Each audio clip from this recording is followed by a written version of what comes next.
This is Gordon from Solar Eclipse Timer, and I want to tell a story about Dive 87. It was the fourth dive of the 2023 season. It was an aborted dive, and it was just one dive before the Titan imploded. And at that point, Stockton told us we were the 5 safest people on the entire planet. A nuclear bomb could go off and we would survive. If this dive did not have technical issues causing it to be aborted, could this have been the dive that imploded? Maybe. If hull delamination was the final culprit, there may have been 4 different fatalities in the news. Stockton was still the pilot and would have perished, but the OceanGate subject matter expert would have been Dr. Stephen Ross, not P.H. Nargelet. The mission specialist would have been Mr. and Mrs. Kroymann and a third currently unnamed male. In this video, we will feature the testimony of Mr. and Mrs. Kroymann and discuss the nightmare of Dive 87, which may have caused the final damage to the Titan, causing it to implode on the next dive. And Stockton said, I'm going to get a dive in this year, even if it kills me. To put Dive 87 and Dive 88 into perspective with regard to the implosion, we need to quickly review what happened in the previous season at the end of Dive 80 and what occurred between the seasons of 2022 and 2023. The next sequence of short testimony clips tells that story. Here's what the clips will refer to. At the end of Dive 80, there's a loud bang. Stockton blames it on the frame, not the hull. Stockton does not discuss the strain gauge shift that occurs. The hull was different, but OceanGate did not know because they look at the data too simplistically. They decide to continue to dive. They never inspect the hull. They store the Titan outside in freezing temperatures before the 2023 expeditions. This is the compilation of clips.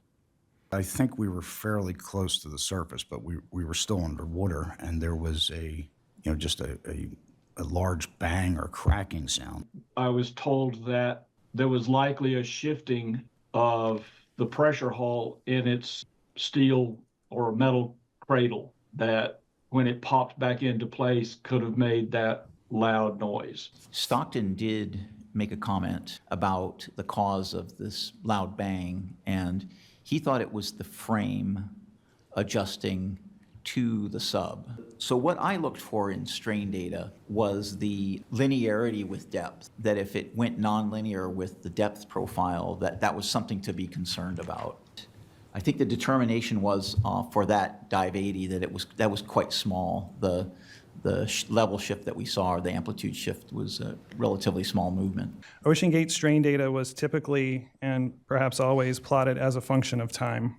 The changes in mechanical response are easier to visualize by plotting the strain against dive depth, more akin to a stress strain plot, which is a standard way of visualizing this type of data. And looking at Dive 81, the dive immediately after the event, we see a change in the initial strain response of the hull. Was there any consideration of doing like an unmanned test dive after that event? I don't think so. And was the next dive with passengers? Do you It remember? was. I asked if they were going to continue diving the sub or if they were going to stop the operations until they figured out really what had happened. And he said, well, we'll do the next 2 dives on Mission 5, and then when it gets back to Seattle, we'll do a visual inspection. After 2022, what we really wanted to do was bring the sub back, at least to Everett, and pull the insert, just look at the inside of the hull to see if there were any cracks. So it was very frustrating because it was left in St. John's and left on the dock. We had no way to work on it, no way to look at it. We were told it was a cost issue, that the cost of shipping it back was prohibitive. They were low on money. We couldn't do that. That between the 2022 and 2023 expeditions, the Titan remained in Canada. Yes. At any point were you made aware that it was stored in the parking lot of A. Harvey? Didn't know it was a parking lot, but it was at A. Harvey. And do you know why it was kept there? That there was no reason to bring it back at this time, that it was cost effective to leave it there, and we left the sub. So it was stored on the dock in St. John's next to where the Arctic Horizon was docked.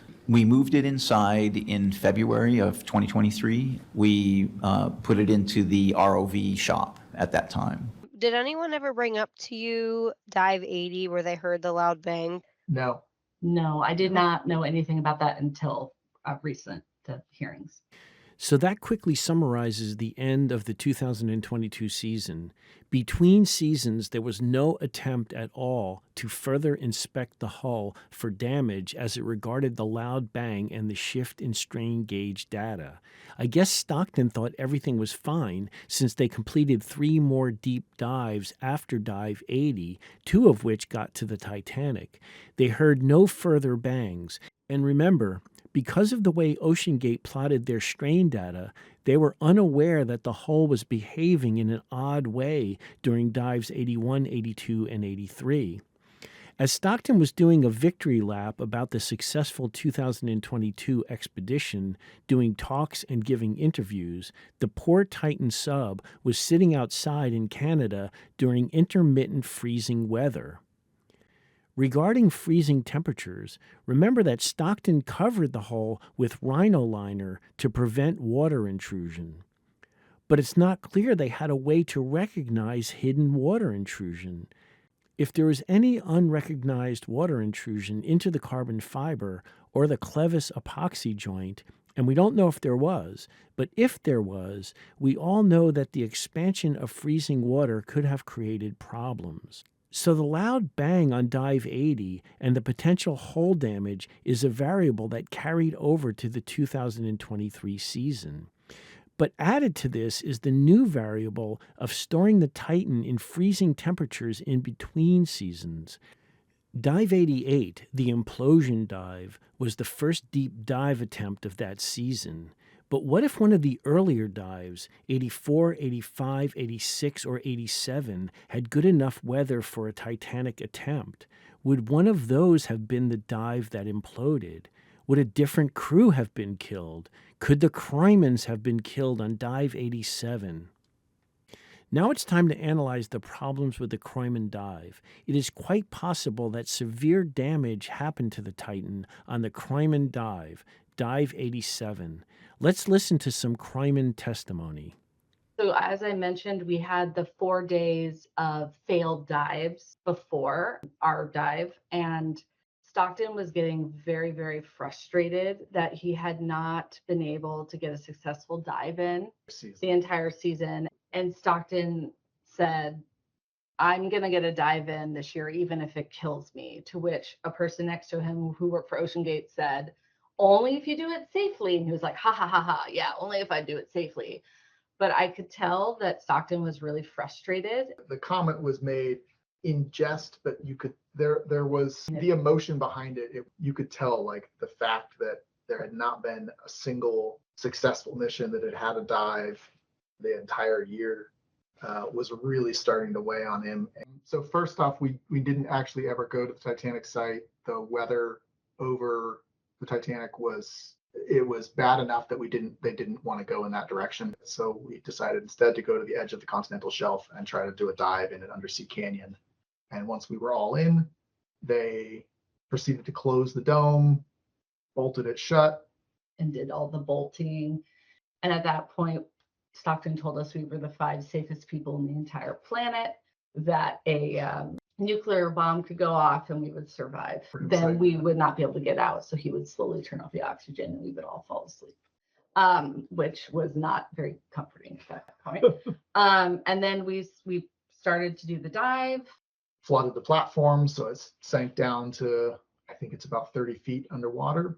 Stockton was checking the variable ballast system, and he couldn't diagnose what was wrong from inside the sub. So we were communicating with the scuba divers that were outside the sub, and they couldn't figure it out. So eventually we made the determination that we should go back to the surface, see if we could figure out what the problem was.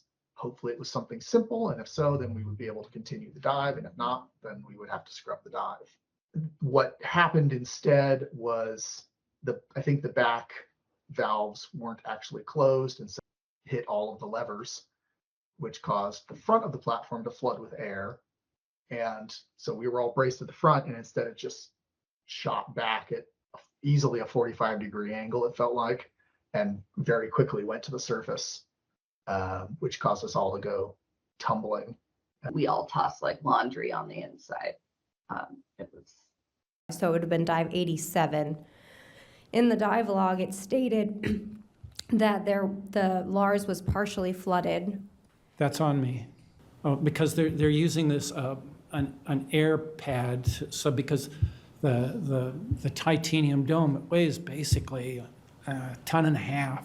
It's very heavy. And then when they're ready to close it, they put air back into this and close the door. They were using the air from starboard aft tank. When they used the air to control this pad, whoever was doing this particular operation went and closed the valve. But there's another valve right next to it that was supposed to be open, which fed my control to when I brought it back up. I am now blowing air into all of these. There's 4 different tanks on this LRT. I'm blowing air into these tanks, and it turns out that far starboard aft tank was not filling. And so the LRT came up and then tipped. And I could not get any air into that. So eventually what we had to do was send a diver down. That one valve had been closed. Once they opened it, I was able to fill that back up and bring the platform back up to square. But look carefully at Mr. Catterson's hands. He is demonstrating how the LARS controls work. Here is a picture of the controls. You can see the large levers that are the control connections to the LARS. This was one of Stockton's innovations, which was remotely controlling the compressed air system of the LARS from the surface. Stockton modeled his launch and recovery system after a similar concept that was developed in Hawaii. But with that barge, a diver went down with the barge because the controls were integrated with the barge. The problem with the OceanGate remote control system is the operator is bobbing on the ocean surface and the LARS is 30 feet below. So there is not good visualization if there is a recovery issue, which is exactly what happened on Dive 87. At that point, Courtney and I managed to sort of climb up to the dome. There's a lip on the floor where the floor goes up to the dome, and then normally it drops down a little bit to the actual dome. They have a little toilet up there. And so we were reaching to the lip of the floor where it drops down into the dome, and we kind of climbed up into that, and we were sitting in the dome with our feet kind of dangling down the floor toward the back of the sub. Stockton was at the very back, with his back resting against the back wall, sort of feet up the floor. I think Dr. Ross was standing on the back wall, lying on the floor next to him, and the other mission specialist was kind of upside down in an awkward position that he was unable to get out of for the duration of the time we were there. We were floating on the surface at least half an hour, maybe more. I couldn't really tell you how much time went by. The waves were causing the platform to go up and down, and locking mechanism that holds the sub onto the platform isn't really designed to hold it at an angle. They're not expecting gravity to be pulling it one way off of the platform. It started to, I don't know if it was starting to break free or what. Stockton was on the radio getting increasingly frustrated and upset that they had not managed to get the sub level again, and in the interim, get it tied down. He was saying somebody needs to go get the motorcycle straps out of the shipping container and just like tie us down. We're going to break free if somebody does not do something. He was getting quite frustrated. And the sub, because it was starting to detach from the platform, it would periodically lift away from the platform on a wave. And so you get a little bit of a sense of, all right, we're free floating now. And then it would come back down pretty hard on the platform. It was jarring every time it happened. So you'd feel when it started to float free, and you knew what was coming, and you'd kind of brace yourself, lift your back off the titanium dome so that you didn't hit back on again. But the Titan is only attached to the platform with 2 pins in the back. So the phone is the Titan. We were like this, and then anytime we'd hit a wave, the 2 pins, it would lift, and then it would slam back down. lift and slam, lift and slam, lift and slam. And I don't know if this is true, but I swear Stockton said that one of the pins had broken off. Yeah. And Dan and I were seated in the dome. So every lift, it was bone jarring. Very, very not pleasant. I was like this inside. Here is an animation of the problems. The front of the LARS had air in the chambers, so it floated upwards. One section of the LARS at the rear of the Titan was still filled with water, keeping it submerged. The back of the frame had the only fixation point with pins, which due to the wave motion were acting like a hinge. When the Titan would slam down on the LARS, the 3,500-pound weight of the dome would cause shear forces on the titanium ring.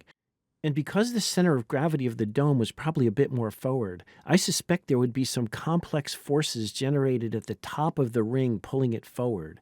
And although the bottom of the frame structure was strong and rigid enough to bear the weight of the Titan, the piece of metal on top of the Titan seems to be there only to have a place to screw on the fiberglass shell and may not be strong enough to hold back jarring forward forces. Could you describe the noise it made? It was a crashing noise. Yeah. I mean, there would be the lift of the air, you would lift, you'd feel the air, and then there'd just be like this, like. Yeah, I don't know how to describe it other than very heavy metal hitting very heavy metal. That's the best way I can think of it. And being the two in the front of the Titan, we obviously felt it the most. I have some drone video of a launch, so it is front down and tail up, the opposite of the Dive 87 recovery problem. But I show it to give you an idea of the movement of the LARS against the wave action when it is partially submerged. This is what the Kroymanns were describing.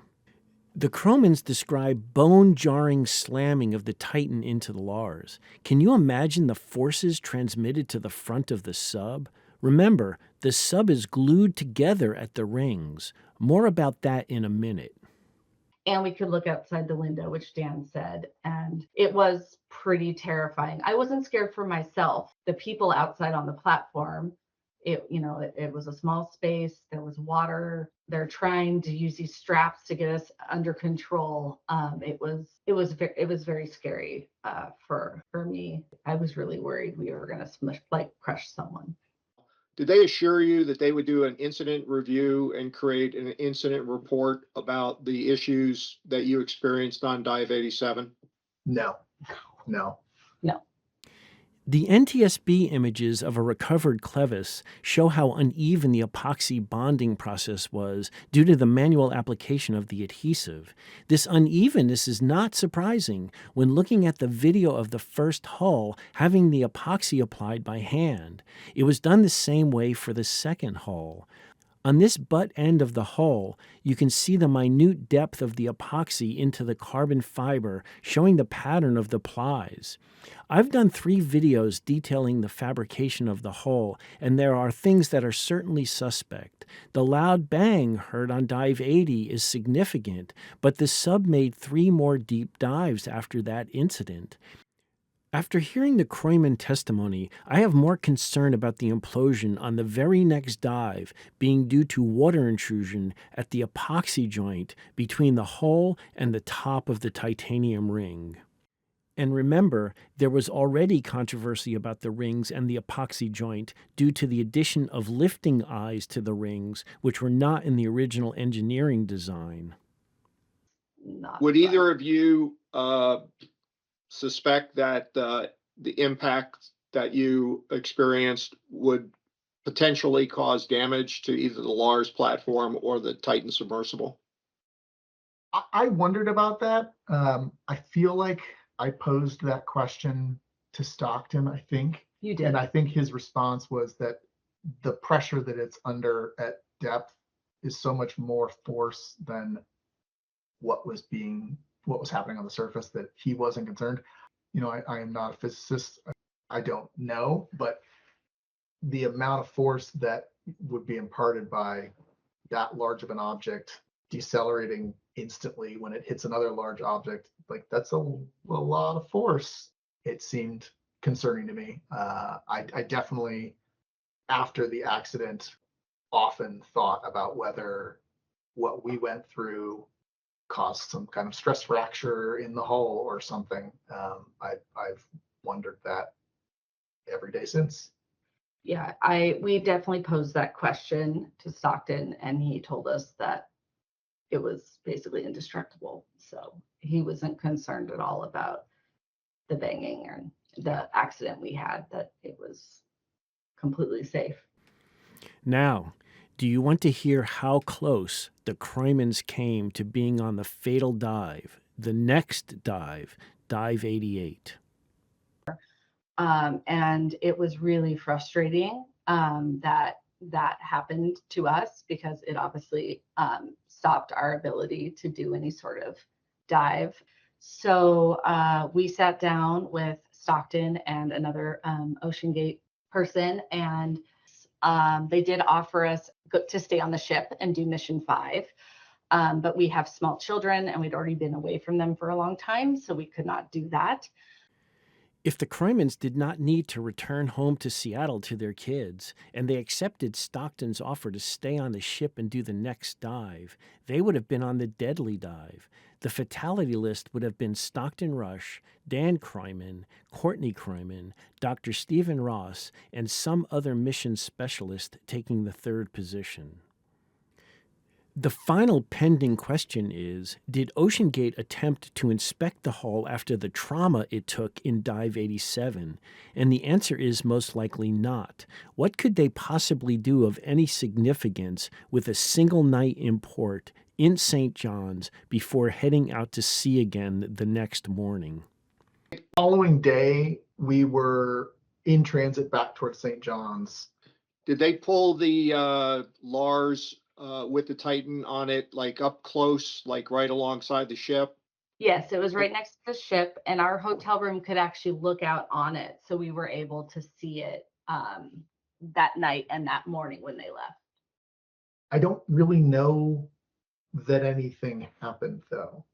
We got into port, almost the entire crew got off the ship, and we all went out to dinner. The entire crew went out to dinner that night. The next morning they were heading out. I don't think really there was any kind of substantial investigation of is the sub still okay? It might have happened in transit back out, but I don't think anyone was out there that night when we got back into port before they left the next morning. Thank you for watching this video. Please comment. I'd like to know your thoughts. And if you like and share the video, I would appreciate it, because it helps the video get suggested to other viewers interested in the Titan. And watch my other Titan analysis videos by clicking on the link to my playlist in this video and in the description. Consider subscribing if you like technology and science content. I appreciate your time.